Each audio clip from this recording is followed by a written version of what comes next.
So I'm Siavash Alamouti. I'm the executive chairman of mimik. I'm here today with Fay Arjomandi, founder and CEO of mimik. We're going to talk about edge computing today. So I'm going to start, this is going to be like a fireside chat. At the end, we'll open up hopefully for 10 minutes for questions. I'm going to start with asking Fay to talk about what is edge computing, how has it evolved in the last few years. It's become a very popular buzzword, but I guess everybody has their own interpretation of it. So Fay, if you could say your opinion about edge computing. Sure, thank you. Great being here, and he always forget to mention that he's my co-founder. So it's great to be at your presence every day. I think edge is a term that has been used, overly used, misused, and abused. So let's start with that. The concept of edge is about utilizing the compute where the data source is, simply put, right? There used to be a time that we didn't have enough compute at the endpoint device. Therefore, we created the data centers. And we built the server racks, and we hosted workloads there. And we send the app request to workload to process and come back, there is a response. But now it's shifted. We have a lot more compute available on the phone, on the watch, on the robot. And these devices are creating a massive amount of data. This is where the data source is. So there is no point to send all the data to data centers versus trying to process it on device. Why is it being misused? Is because the term edge compute is started by the concept of, okay, we do need compute closer to data center. Therefore, let's shrink the data center and bring it closer to the data. So the concept of network edges started, gateway edges started, far edge, near edge, close edge, distance edge. And that's a mistake, because at the end of the day, it becomes a single point of failure, and you're still not utilizing the power of the endpoint device. So in a sense, it's more about the continuum than one versus the other. Isn't it how you think about it? Absolutely, absolutely. So really the prevalent, when people talk about edge computing today, it's all about bringing, for instance, server capability onto telcos or onto on-premise enterprise. But what is missing is that golden opportunity to take advantage of billions of devices that today have the same power as a server maybe 5 or 10 years ago. So these are underutilized devices. So that's one aspect of this. And of course, there's many problems with this approach, because you have to now send the data over really expensive bandwidth. Things such as LiDAR or images take a lot of bandwidth to send it. And I did a very rough calculation of what it would be required to have, for instance, 10 million autonomous vehicles and 20 million robots sending all the data to central cloud. And the number is that the entire capacity of world communication, and it's not only about wireless, even wired communication would be required to do that. Now we're talking about 20 billion devices that are going to have intelligence and need to run workloads. So it's not scalable. Now, the next thing is, so what is the solution to this? What should we do? What have we been doing at mimik to address this? Yes, so the technology that we invented is about a hybrid edge cloud, which also is very different than edge compute, because as we discussed, the term edge compute is about, let me build an on-premise data center. So we looked at how we consume cloud as developers, as enterprises, which is about workload operation, discovery and interaction with each other, but it's a more static way. So we said, why not create a cloud-native operating environment? And that's the key thing. Cloud-native operating environment. Not Docker, not container, not orchestration. Because that's the first thing that people say.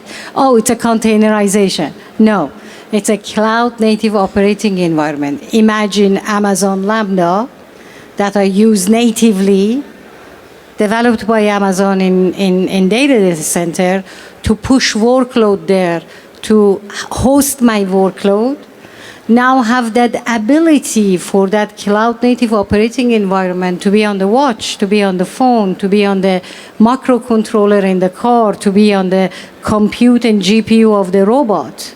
That now I'm enabling this ability for the native workload to have the freedom not to be in a container, not to be in a box, but to have the freedom that based on context can be deployed on that endpoint device where the data source is. And then to have the freedom and the security and the privacy to decide which and where is the other workload. Do I need this knowledge that I extracted from data for myself? Do I need to send it to you? Or do I need to send it to another gateway or to somewhere else? So that's really the notion of hybrid edge cloud, is the continuum operation of workload and the freedom of workload to be hosted and operated on any endpoint device and be able to discover, collaborate, and communicate with each other in a natural way, just like as human does, right? You always talk about it. Yes, so the name mimic really was inspired with mimicking human behavior. As human beings, we don't make our first API call to somebody else's brain. I don't make an API call to Fay. I first make an API call to myself, right? This device-first approach to the cloud was really inspired by that. So that means, just like human beings, if I want to do a task, at first I try to do it myself. If I need help, then I go out. And this is about the cloud continuum. So you make the first API call to yourself. If you don't need, have the resources, you look around you in the closest cluster, and as the last resort, you go to the cloud. So that's what we call the device-first versus a cloud-first approach to computing. And that's where we think really edge computing needs to go. It means that it has to come to the extreme edge, to the end device. And this is absolutely pertinent to the future transition from mobile internet to cognitive internet. So that's something that we've been saying now for a while. Maybe you want to expand on it, Fay, as to what cognitive internet is, how is it different from mobile internet, and why do we need this sort of approach to cloud computing and to edge computing? Yes, we are in one of the most transformative time of our lives. And this is, I call it more a revolution versus an evolution. We started with web, then we started with mobile web, then we went to mobile internet. Now we're moving to this notion of cognitive internet, thanks to AI, which we need to demystify that as well.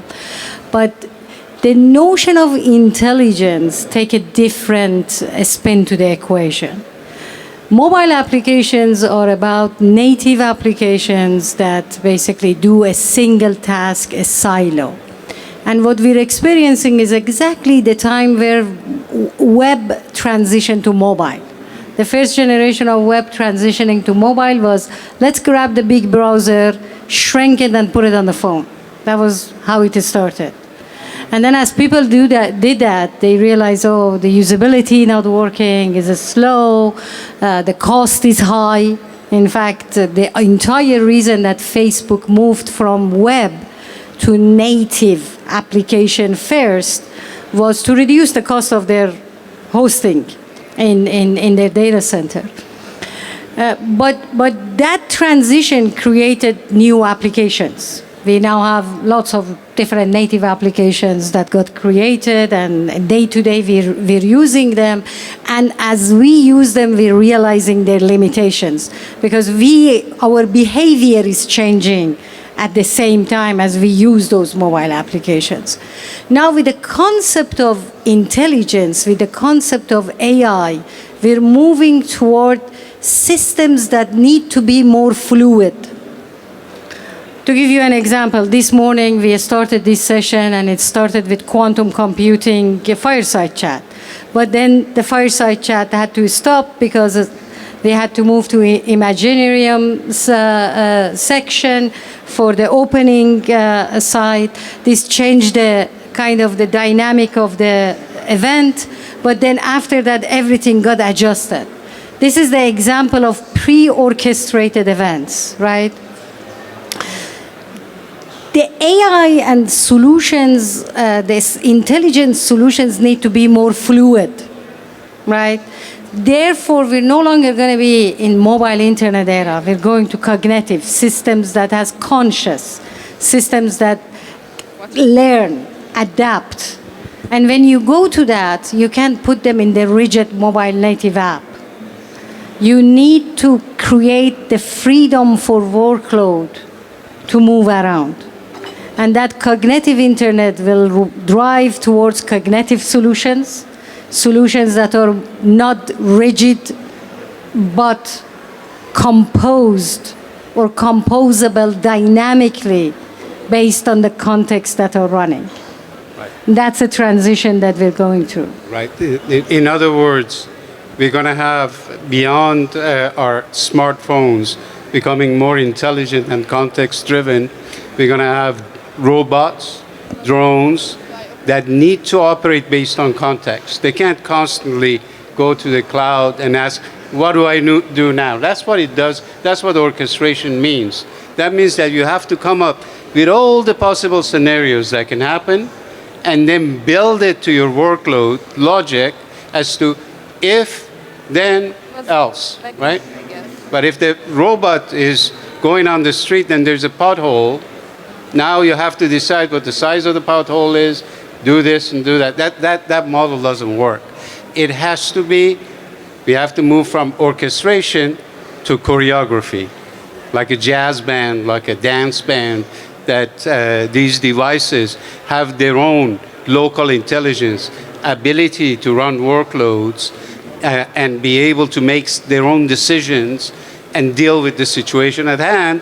And when they need extra compute resources or help, go to the cloud, go to another robot, go into their cluster to collaborate.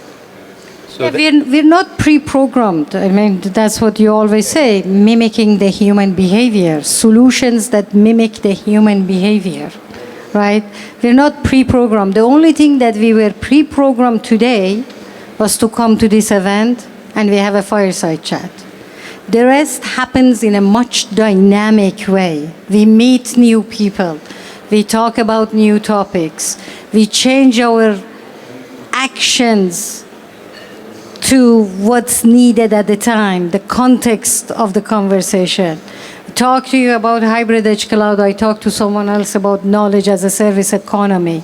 That's really what the solutions, a robot, a true artificial intelligence, need to operate in that way, based on the context, based on the event that is happening, need to adapt itself to me, versus I changed my behavior to how the application operates, which is the nature of the beast today in the native application world. You constantly have to do what the application tells you to do, versus the applications works for you. So sometimes I say, am I working for you or you're helping me? So that's why we have to change that, the way that we develop software, the way that we look at the new computing paradigm.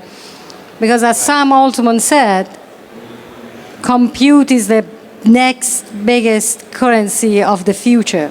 Because every physical task will need to have its own digital extension. Exactly. Now let's move to kind of, we talked about workloads starting to run from the device and all of that. Within the context of AI, we're talking about agentic. You know, today we use LLMs, different tools, future, and I think this has become now common knowledge that for AI to become massively impactful beyond what we're doing today, it has to be inference models that are expert in an area, running on particular devices, doing particular things without hallucination. Expert agents. And we're talking about agentic economy. So in that context, now when we talk about this agentic economy, how does that relate to the workload and microservices on devices? So in fact, the purpose of Edge, why Edge, is all around agentic economy. What is agentic economy? Think of me as one entity, but composed of many expertise, right? Imagine I'll be able to program all my expertise as separate agents. And a prompt comes to the network. And the prompt discovers the right agents that need to communicate with each other. I call it the butterfly effect, in order to drive toward an outcome.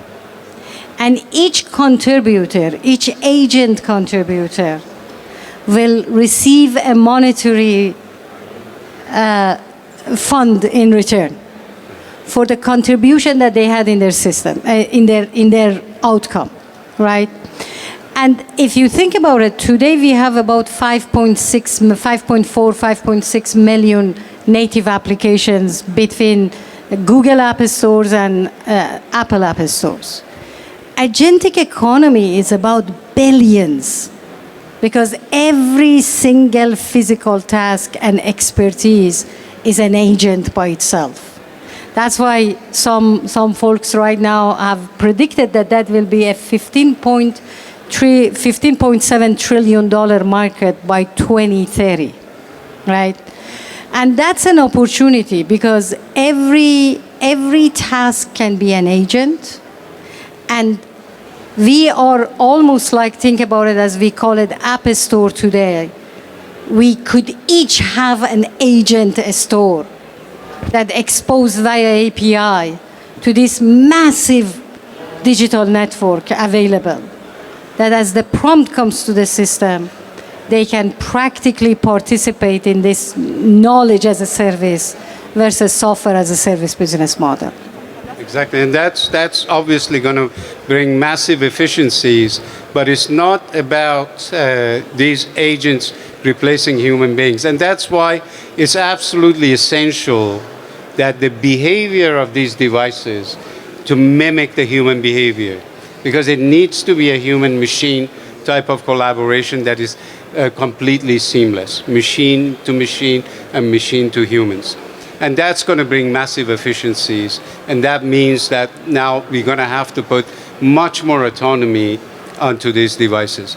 Now let's get to some of the hows of this, and from a technology perspective. So the big invention for making cloud work were APIs and microservices. And the driver for those were two things. One was obviously the energy. Microservices, when they get only those active microservices that are at the time working versus a monolith software get loaded to memory. So there's massive power savings. And then the agility for a microservice to go across different resources in the data centers, the agility of the workloads. That was the big driver behind microservices. And of course, the modularity of these microservices. And you can actually very quickly, just like element stable in chemistry, once you have, 50 microservices, you can start building all your business logic very easily. So and now when we move to this era of agentic economy, these microservices become an essential element. That's there.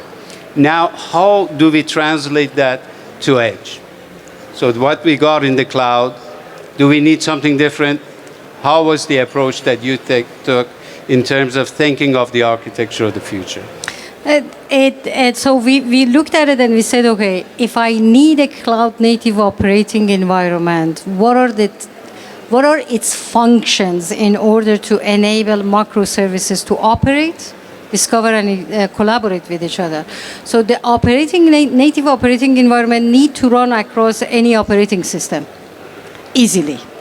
It has to be memory efficient, energy efficient, all that. It must have an API gateway. API gateways is what practically is on the cloud, where the application calls the API gateway. But the API gateway need to be available on device. It has to be an extension of the data center. So OAuth 2.0, you need to apply it on the device element as well. And that's what we call edge auth, which is an extension of OAuth in the cloud. These cloud-native operating environment, which we call MIM-OE, need to be able to expose the available resource that is available on device. So I'm Android, I'm iOS, I'm Windows, this is my CPU, this is my memory, this is amount of compute, this is the connectivity I have available to me. And then it should be able to discover the other MIM-OEs across different device, operating system, networks, based on network proximity and account. We're all here under this roof. We're attached to the same network. So I should be able to say, hey, Siavash, can we talk? Versus go out and in.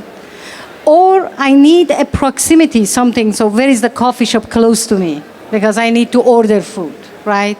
Or a collection of compute that I have available to me based on my account. I'm sitting here, but I have some data point or my refrigerator at home, I need to communicate with it. Or as enterprise, they have the collection of compute that available to them. So cluster by network proximity and account.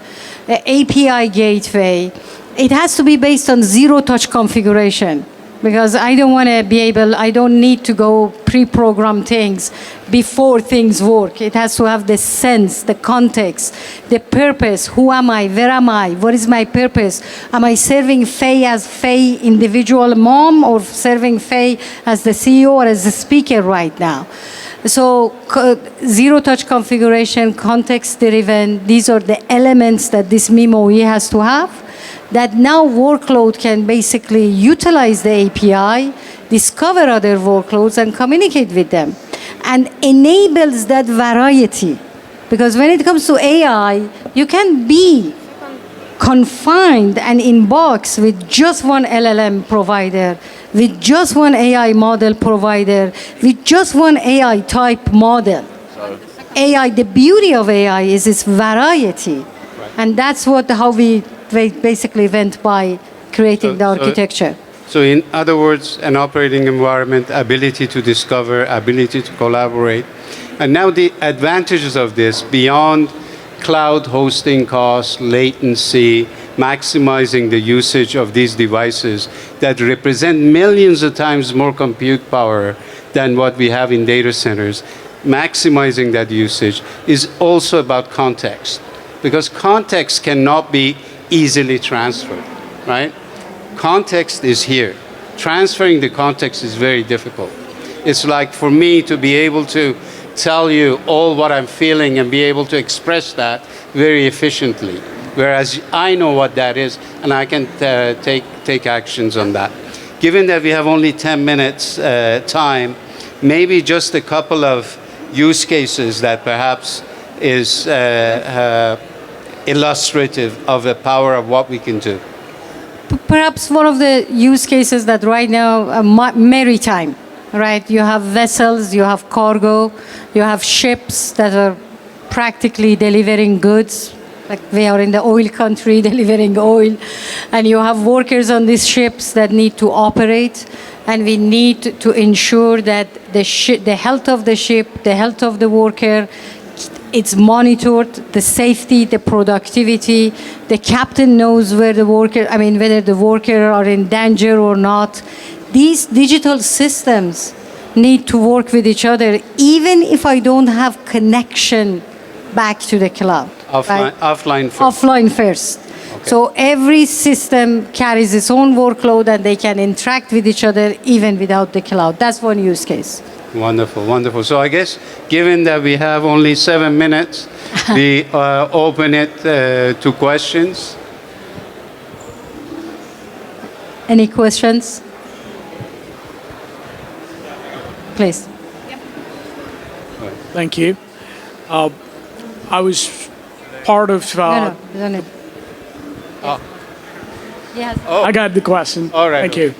It's part of the Verizon team in the U.S., former Verizon now, Yes. that launched edge compute with AWS in the U.S.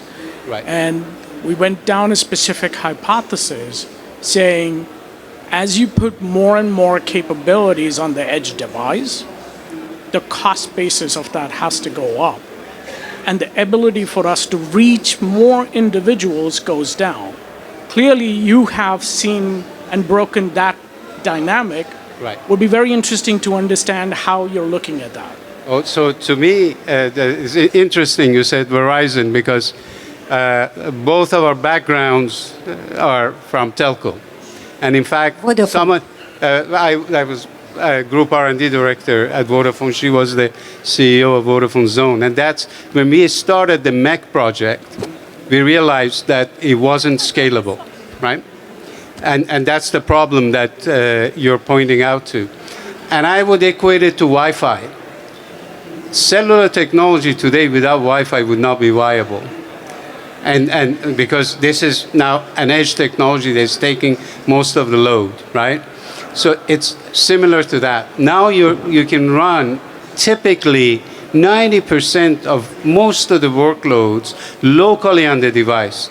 And then you put 10% of that workload on edge, on the continuum, and on data centers. And that way you make the business model work. But the issue is not only technology and latency and all of that. It's also whether you really can afford to put nodes and monetize it, right? With the data running locally on the device, with the workloads running locally on the device, then the model becomes viable. Then you don't have to every year or 2 year upgrade this service. Maybe this life of the service on the edge can go up to 5 years and make the business model work. Telcos have the free edge in their hand, but they go and invest in building edge data centers. And you have to remember, AI needs quality data. Where is quality data? Here. I am the quality data because my action is right here. So telcos need to stop looking for finding the killer app because it historically killed their business. And I can say that because, again, we both coming from Vodafone time. And that's the key thing. It's not about let's go and build more data center. It's about let's first utilize the compute that I have available here that changes every year automatically, you know? And that's actually very important. I want to give room to someone else to ask question. Oh, there? Oh. Mic testing. Yeah, so I'm in the edge, federated learning, everything you're talking about world. People thought I was crazy about a year ago when I was talking about this stuff. Super cool to hear this, just walking in. Who are the players right now in edge? You know, I'm at MIT, Ramesh Raskar, decentralized AI, like I know what's up. But who are the players to you guys right now that are actually doing this? Doing what Mimik is doing, I can't name one, but there are plenty of server providers, gateway providers, on-premise data center providers. That's the part that I started by saying, unfortunately, it's been used, overly used, and misused. Because now the term, it used to be edge compute, now the term hybrid edge cloud vendors use, but at the end of the day, they're still talking about the static gateway. I think there's a question there. Hi, thank you very much. often we talk about technological changes, but they exist in a social and economic context. And I want to hear a little bit about how this revolution, as you're describing it, of how data moves around, how it changes the economics, the economic context in which we are living, the topology, the architecture of the economy, where much of the revenues goes up in the, to the cloud providers. How might this change how we interact as economic agents and as citizens as well? I'm going to be very short because I'm getting the notion to stop. I think data as a currency, AI needs quality data. This is my data. And when the workload extracts data to knowledge, I need to get paid. That's the only way that we can start generating income for ourselves. Because when AI takes over, it takes over my job. There's no doubt there. It enhances my ability, but it also takes over my job. And the data as a currency becomes the value that I could have in this economy. And that's actually a very key thing. That's why edge is not just about technology, it's also a socio-economic phenomena. You want to make a comment? Absolutely. And knowledge as a service is going to be a replacement, what we call software as a service and all of that. With the combination of edge computing, distributed ledger technology, and smart contracts, if you combine all of these, you can create that knowledge as a service economy. It's a great question. Thank you. Thank you, everyone. Thank you. Thank you.